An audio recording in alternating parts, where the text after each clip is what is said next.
In some ways, Pong was a perfect storm.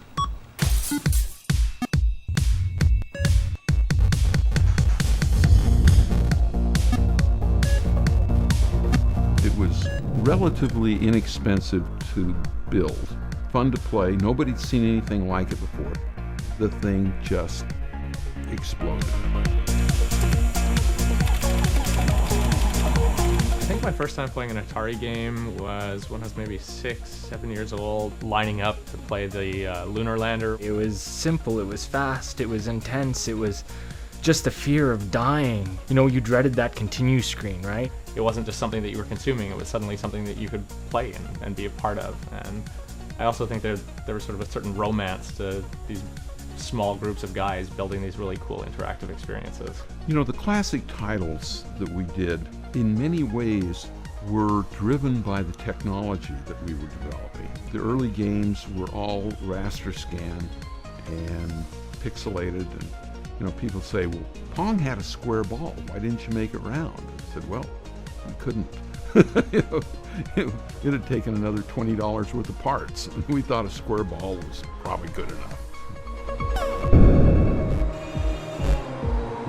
They really blazed the trail for game mechanics and, you know, trying to figure out how people interacted with this medium, and I mean, everything that's been built since was built on top of that.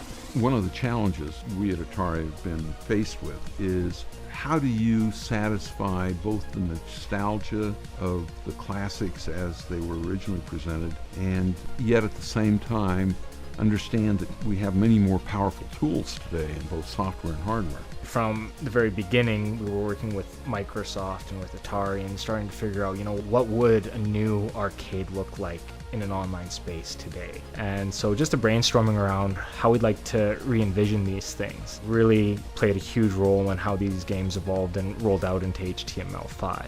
We had a lot of technical challenges on this project. It's, you know, something that no one's really done before. I mean, we've built casual games using HTML5 before, but we've rebuilt these from scratch. There's no emulation. We've coded whole new games, but using the ideas from the originals. We were bringing them all together in this arcade interface. We wanted to make sure that we could load them in and unload them and not wind up with memory piling up. Once we figured that out, we had to figure out ways to keep our interaction working, even though we were loading content into an iframe, and we had to figure out how to get CSS 3D working across all of the browsers and all of the devices. We've built some tools now that really help us with this, and now it's about exploiting those tools to really test how far we can go with this. We've continued to build on top of Create.js, which is an open source library that we've released to let people build these types of experiences. With the new technology, and especially the HTML5 and the web-based stuff, we can bring one experience to multiple platforms.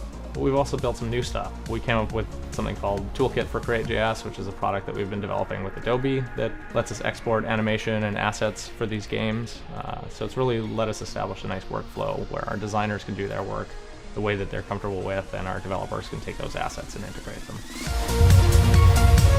Microsoft was unbelievably encouraging about the new technologies, the new platforms, and really bringing a whole lot of life to the project. There's actually a game DNA that exists in Microsoft that doesn't exist anywhere else. So it was a natural partner. Playing these games on a touch-enabled device like a Windows 8 tablet gives you a different experience because we're able to do on-screen joysticks and we're able to react to multi-touch and things like that. So in some ways it makes it feel more like an app instead of like a web game. And I think that kind of gives you a different perspective on the games. And I think now you're seeing a resurgence of interest in indie games, things that are built by just a few people. And I think that might open up the market again for, you know, Atari to do what it did well back in the day. Casual gaming is really the embodiment of easy to learn, impossible to master. And what you really want to be able to do is have a series of games that you think, gee, I've got 10 minutes before I need to pick up the kids from school.